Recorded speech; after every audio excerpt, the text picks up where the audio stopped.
Hey friends, it's Jenny. Today I want to talk to you about garage heaters. I have done a video about this in the past, but we get a lot of questions about them this time of year. So it's worth revisiting the subject. So a garage heater has a lot of benefits. The obvious ones are it will keep your car warmer in the winter. I know we're not having a terribly cold winter here in the Midwest.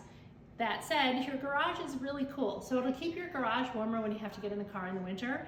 If you are a man or a woman that likes to work on your car, it's certainly a warmer workspace for you. But the big benefit, if you have a living space above your garage, a bathroom, a bedroom, or even a walk-in closet, if it is over an unconditioned space, like a garage, it is really hard to keep the temperature in those rooms regulated. So by having the garage heater in the room below, a bedroom, whatever the case, it will really help your HVAC keep that room above it warm. So a lot of benefits to a garage heater. You might plan to spend about $5,000 to $7,000 for a gas-fed garage heater.